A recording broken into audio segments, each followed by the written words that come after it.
Now, didn't Faith do a great job?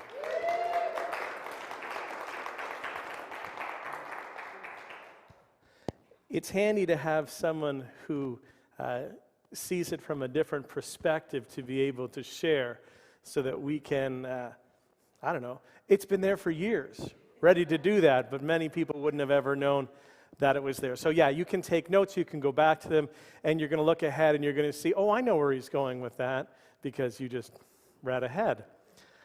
So you may know the answer to this. I'm going to say something you already might know, but I'm not sure when it is that we begin lying to ourselves, but we do, and I think it's probably earlier than we imagine. I also don't know when we stop lying to ourselves, but I think it might coincide with our breathing. You know, like when we stop breathing, we stop lying to ourselves. We can see lies in other people when they're doing it, but we're not so good at catching ourselves lying when we're lying to ourselves. So now if you're listening to this thinking, well, Graham, thanks so much, but I don't lie to myself. Perhaps you just did. And so, okay, that's the point. The reason you did and you didn't know about it is because you're really, really, really good at it. And one of the reasons we're so good at deceiving ourselves is we don't call the lies that we tell ourselves lies. We call them something else.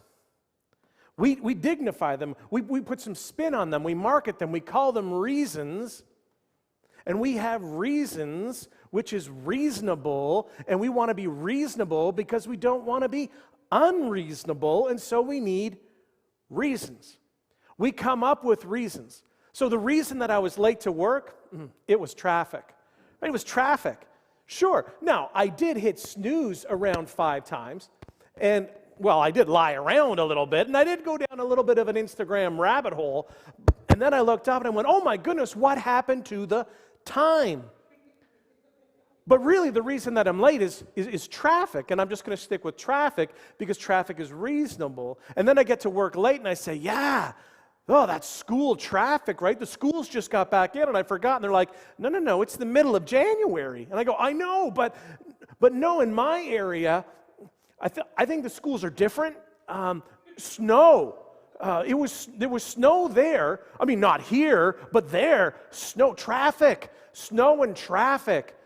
And so we come up with reasons, and then we believe these excuse reasons, right? And we hope other people do too. Today we're in episode 3 of our series, Flimsy, putting the excuses that hold us back behind us. And when you follow Jesus through the Gospels, you find Jesus bringing light into dark places. He was constantly leading people out of darkness, that personal darkness, and into light. But the problem is, and you know this part too, light can be terrifying. Light shown in our dark places can be threatening. It can be embarrassing. I don't know what will happen. In that moment when you realize, okay, I'm really afraid of what might happen. This whole time, I've had all these excuses for why I won't and why I should and couldn't and wouldn't start. But the truth is, I have to say it, I'm afraid.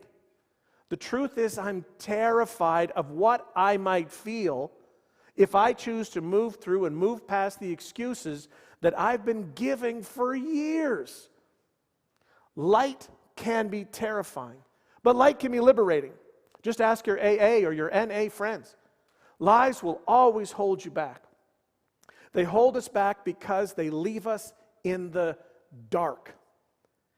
And here's what you think, but you're afraid to say. Can't you see what you're doing to our marriage? Can't you see what your behavior is doing to the relationship with your son or your daughter? Can't you see what you're doing to your finances?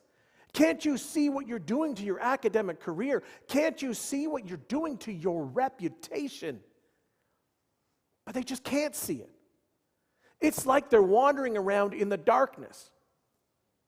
So we're approaching a moment that is so powerful, it's life-changing. When you hear people, when you hear Christians and they talk about, oh, It changed my life. This is the kind of thing they're talking about. If you think Jesus changed your life, this is what you talk about. The lies will hold you back, but the flip side is the truth will set you free. Jesus makes this very point right after he makes this kind of, over-the-top statement about himself. Here's where the conversation begins. Jesus is teaching. John is writing. He's writing all this stuff down. Here's what Jesus says, a little over the top. John chapter 8, verse 12. I am the light of the world. And we go like, who would say that, right? Who says stuff like this? I am the light of the world. And we go, no wonder people just kind of smirk and shake their head and walk away. You're the light of the world. Right. But what if that's true? I am the light of the world. Whoever follows me, Jesus has invited people not just to believe in him or to believe things about him, but to follow. We are on a road trip in earnest pursuit of Christ. Or to say it another way, Jesus doesn't need any more admirers. Everybody kind of admires Jesus, but admiring Jesus will make no difference in your life. More importantly, admiring Jesus will make no difference in the world, no difference in the community, no difference in your relationships. Believing in Jesus will make no difference in the world and no difference in your relationships.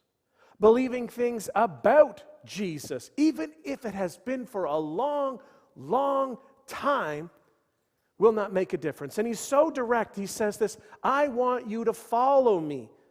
I am the light of the world. Whoever follows me will never walk in darkness, but will have the light of life. So Jesus is saying, look, I want to light up all the dark places. I want to lead you through these flimsy cardboard box walls.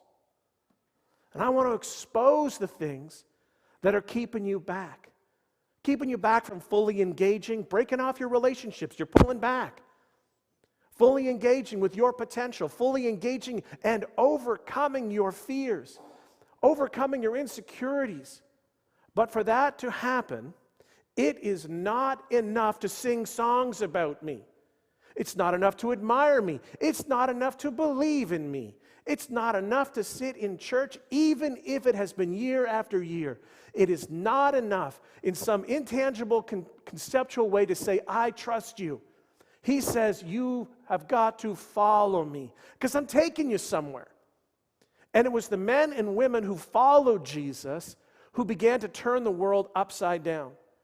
It was the men and the women who followed Jesus, not just admired Jesus, who shaped Western civilization. Now, when he said this to his first century audience, there's all kinds of people that are there in that audience. And for him, there was almost always a religious leader there taking notes, right? Trying to trap Jesus. And so John tells us that this is what was happening. Verse 13, the Pharisees challenged him. Here you are, appearing as your own witness. Your testimony's not valid. You're claiming things about yourself, and you can't claim things about yourself. There's no proof. You are not the light of the world. You're just crazy. But the crowd didn't leave because they suspected that there was something about Jesus. And later in that same conversation, we jump down to verse 31. To the Jews who had believed him, Jesus said, if you hold to my teaching, this is conditional. What's going to follow? It's a conditional clause. If you remain in my teaching, if you focus on and embrace, if you reorganize and reorient your life around my teaching, not if you attend regularly, not if you say you're a Christian, but if you will actually do what I'm teaching you to do, then and only then you are really my disciples or my learners or my followers. And if you will actually do what I ask you to do, and if you will embrace what I ask you to embrace, if you will follow, live out my teaching, that means you're my follower. And then, and only then, verse 32, then you will know the truth. Then you'll recognize what's true. Then it will become apparent. Then you'll quit making excuses. Then you'll quit rationalizing, and then you'll quit resisting. Then you'll quit hiding, and then you will quit blaming. Then you'll receive. And when you know the truth, when you've had that aha moment, when you have that, oh my goodness, my whole life I've been hiding behind these becauses, and they're not even real reasons, they're just reasons I give other people. They're just these kind of flimsy walls.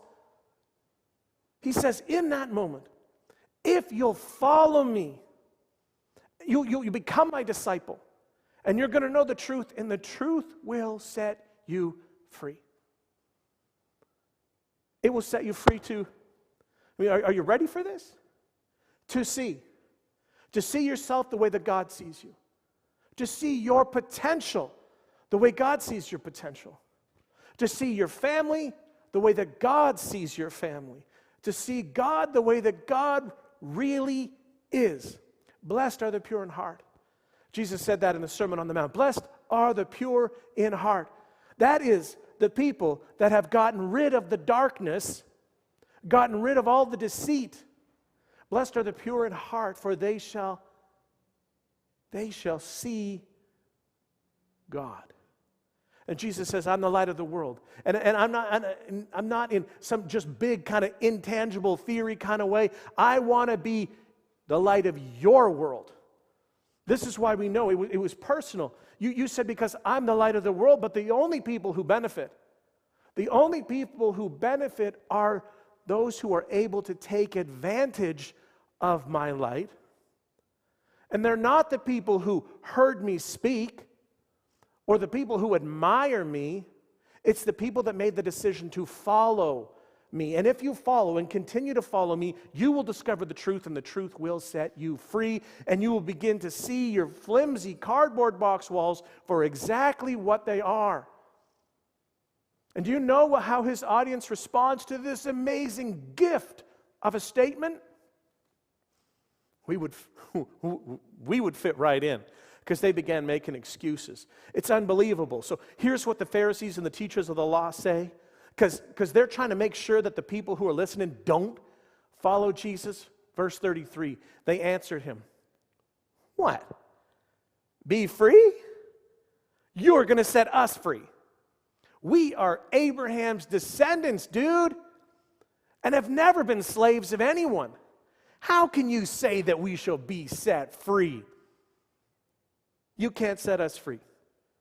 There's nothing to set us free from. Now, this is ridiculous. You know this. You know the history here, right? They've got no sense of it at all. Huge, immense story blocks in their history are being denied here. When they say this, currently, at that very moment, they had a Roman governor. Who's your governor? Pilate, right? Okay, but you don't think you're slaves? No, we're not slaves to the Romans. Right. And before the Romans, it was the Greeks, the Seleucids. Then it was the Persians, the Syrians, the Babylonians, the Assyrians, the Egyptians, and it goes on. And this is kind of a fun fact. Deuteronomy, the book of Deuteronomy in the Old Testament, is a speech that Moses gives to the people right before he dies and right before they go into the Promised Land. And one of the stipulations which makes this statement, the statement that these guys just said, so ridiculous, Moses is telling the people, ancient Israel, on God's behalf. He says, hey, look, I'm giving you directions for how you're going to live your life. So now when it comes to how you treat your slaves, you should treat your slaves kindly, all right? So I'm paraphrasing. Because, why should you treat them kindly? Because Deuteronomy 15:15. Remember, treat them kindly because remember, you were slaves in Egypt, and the Lord your God redeemed you. You remember that whole Passover thing? Kind of a big deal to us. So the whole idea of these people saying, la, la, la, la, la, la, hands on ears, oh, we've never been slaves to anyone, it's just so utterly ridiculous. And it's so easy to criticize. But we are often equally as guilty. Because when I come along today and I say, you're a slave to your excuses, you're a prisoner to your excuses, you are walled in, and you sit here and you think, not me. Not, I mean, the people on the other side of the church, them, sure, but not me. And if somebody implies that this is true, if you just kind of want to fold your arms up and vent, and we just start making excuses, and we're tempted to say the same thing that they say. If we were sitting there, here's how we would say it. Oh, no, Jesus. Good point for them, but I've never been a slave of anyone or anything. That's how we feel. Jesus, what do you mean you're going to set us free? Set me free from what? And I think Jesus smiled. Maybe he chuckled. He's like, really? They're like, no. We don't need to be set free. We're good. And instead of going back and reading them their national history and telling them all the times they have been slaves, he reads them their personal history in verse 34. Jesus replied, very truly I tell you, everyone who sins is a slave to sin. And they're like, wait, what? But I thought we were just, but now why are we talking about sin? Anyone who sins is a slave to sin. In other words, what he's saying, he says to you, do you ever do what you ought not do? Yeah. And then, do you ever regret doing what you did? Yeah. Then you get upset with you for doing something that you did that you shouldn't do. And you go, yeah. And then you say to yourself, I can't believe I did that. Yeah. Well, who made you do that? And then why did you do it again? And why have you been doing that? I mean, what's wrong with you? Sounds like you're a slave to me. And they're like, oh, yeah, well, there's that. And Jesus is going, that's my point. You have deceived yourself into thinking you are far more free than you actually are because you hide behind your excuses. And Jesus says, I am the light of the world, and I am inviting you. I'm not going to force you. I'm inviting you to a bigger, to a better way of living. And then after a couple of comments about his unique relationship with his Father, he concludes this way. So he's talking about himself. If you follow me, if you embrace my teaching, and if you allow me to set you free, verse 36. So if the Son sets you free, if you allow me to light up, to illuminate the lies you've been believing, if you do that, you'll be free indeed. You will actually be free. You'll be free to recognize these flimsy walls for what they are, and you will be free to move forward in life to the life that God has called you to live, because following Jesus will make your life better, and following Jesus will make you better at life, because he's the light of the world, and he's come to light up all of our personal darkness. And here's the thing, whether you believe Jesus is the Son of God or not, following Jesus will make your life better, and he will light up your life. It's true, every single first century person, every one of those people in the first century that chose to physically follow Jesus, they did not believe that he was the Son of God. And they followed him anywhere, anyway. Everybody who followed Jesus when he was arrested, they all unfollowed, right? Unfollow. Click that. Not doing that. Gotta go. I'm out. And then the Gospels tell us, the Gospel writers, they write themselves in the story, and they write themselves in as cowards. That when Jesus was arrested in the Garden of Gethsemane, his followers like, oh my goodness, unfollow. They were not following, they were fleeing. Gotta go. I'm out of here. Not now. Nobody chose to follow Jesus as the Son of God until after the resurrection. And the invitation for you today, regardless of where you are on the spectrum of faith, is will you choose to follow Jesus? He's going to lead you to the freedom to where you can acknowledge your fear, to acknowledge your insecurity. You'll be free to see the people around you. And you'll be able to see what the people around you see. So here's the problem. We talked about this in episode 1. Our excuses. Our excuses excuse us from engaging with others. We pull back. Another way of saying that is this: these flimsy cardboard box walls make you small.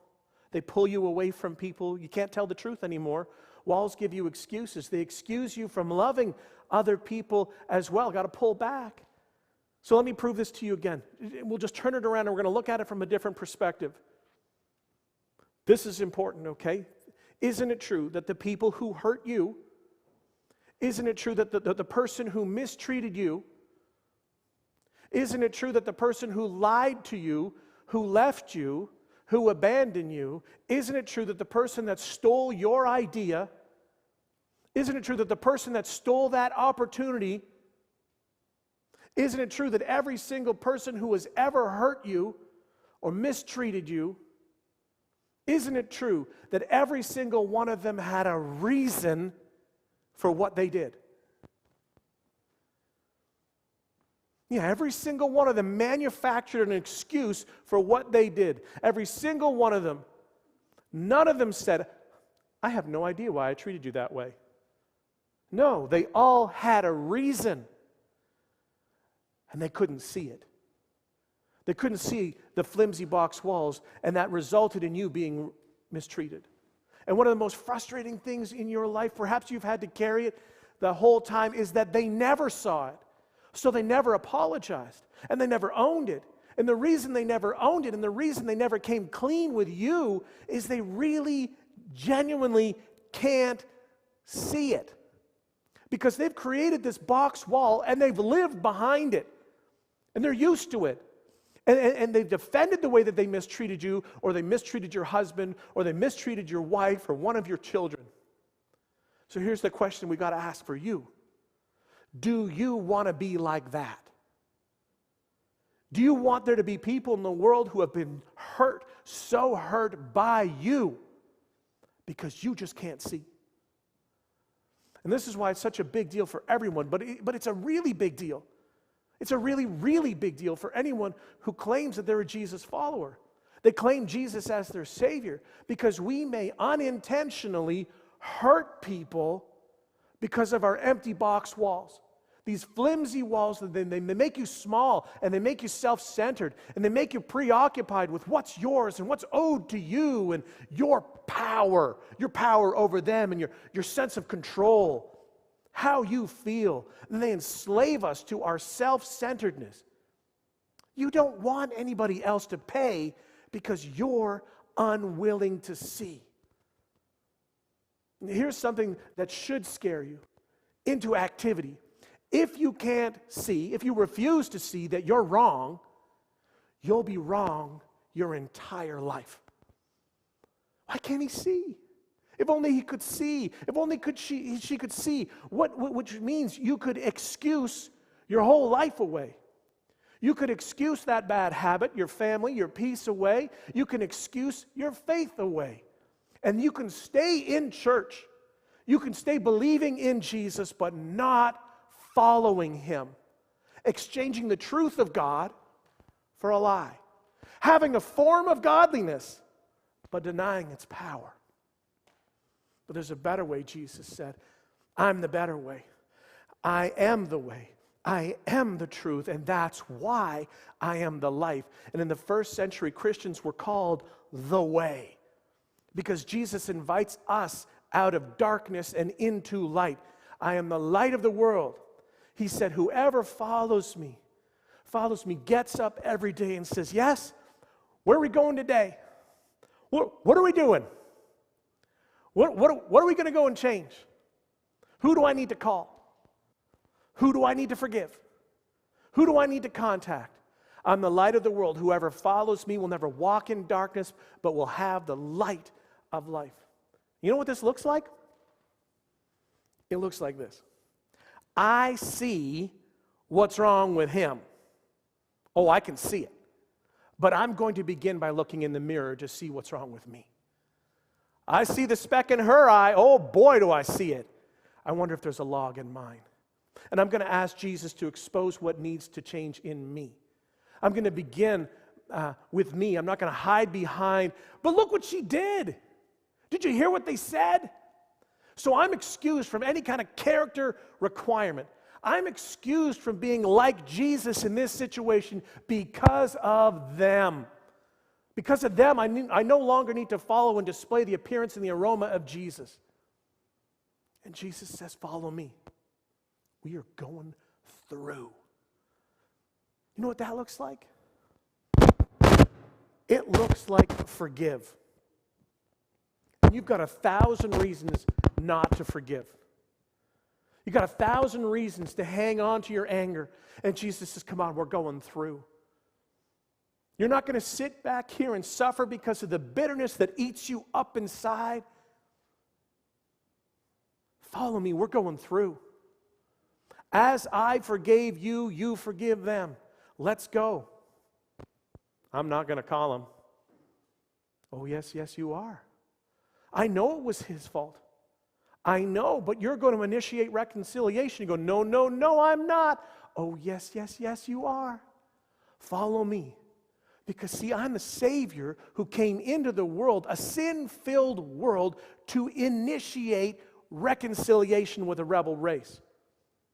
This is what I do.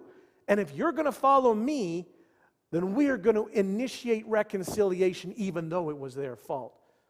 And you're going to be free. And you're going to admit, and you're really afraid, and you're going to admit, and you're really insecure. And that's okay. It will be terrifying, and you'll be free. And isn't that the way you want to live? Isn't that the way that we all want to live? Doesn't that make the world a better place? Following Jesus, not just believing, and not just respecting, not just quoting, not just admiring. Jesus has all the admirers that he needs. You want to change the world? You want to change, and when you leave and make a dent, then you follow, and you light up your life. And it's horrifying, and it's terrifying, and it's liberating. And on the other side of all this mess, you're a better person, and you're in a better position to make the world a better place.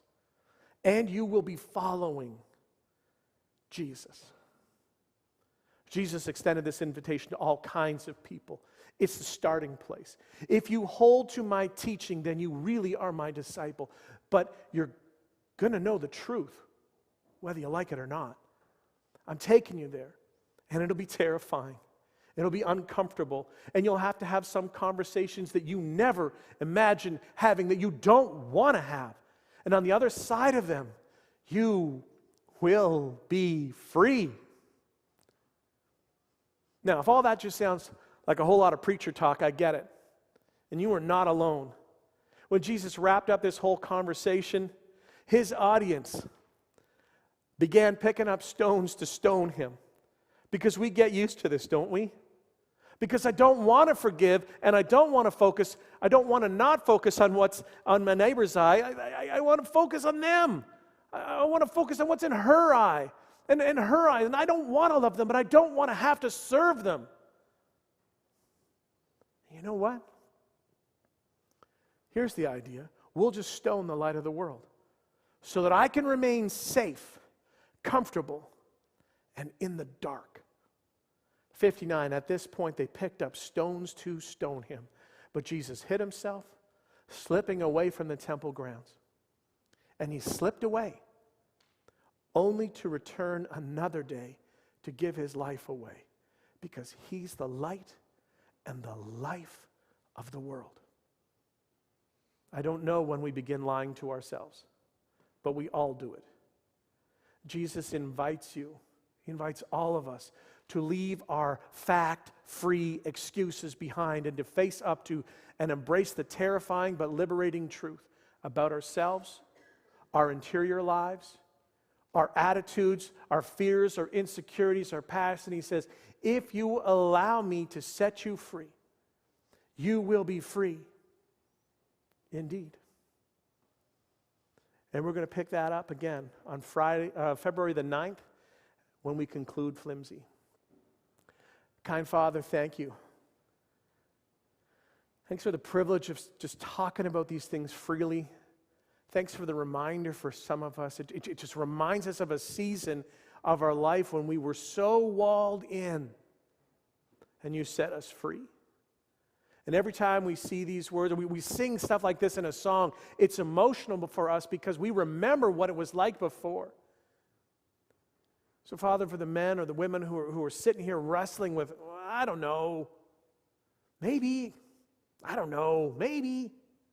would you do what I can't do? No sermon could do?